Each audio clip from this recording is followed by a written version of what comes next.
არგენტინაში მყინვარები ყოველწლიურად დნება. ერთ-ერთი მყინვარის პერიტო მორენოს სანახავად მთელი მსოფლიოდან ჩადიან. ბევრ მათგან სურს ნახოს, როგორც ვივა ყინულის ნამსხვრევები ტბაში. როგორც თავად ამბობენ, ეს დაუვიწყარი სანახაობაა.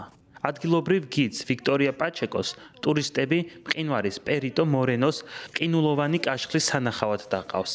ეს ცნობილი ყინულოვანი კაშხალი 2018 წელს ჩამოყალიბდა, როდესაც ყინული მაგალანეს ნახევარკუნძულს დაეჯახა და არგენტინის ტბის ნაწილი დროებით გადაკეტა.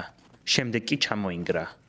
ვიქტორია პაჩეკო ამბობს, რომ გასულ წლებთან შედარებით ყინულის საფარი მნიშვნელოვნად შემცირებულია. მიუხედავად იმისა, რომ ეს მყინვარი 100 წელია მყარად დგას, ბოლო 10 წლის განმავლობაში მისი მოცულობის შემცირების მაღალი ტემპი შეინიშნება. ის დნება გასულ წლებთან შედარებით ზომაში იკლებს. პროცესი სწრაფად მიმდინარეობს. გაერომ ცნობიერების ამაღლების მიზნით დაარსა მყინვარების მსოფლიო დღე, რომელიც წელს პირველად აღინიშნება. გაეროს ინფორმაციით, მსოფლიოს მასშტაბით მყინვარები უფრო სწრაფად დნება, ვიდრე ოდესმე.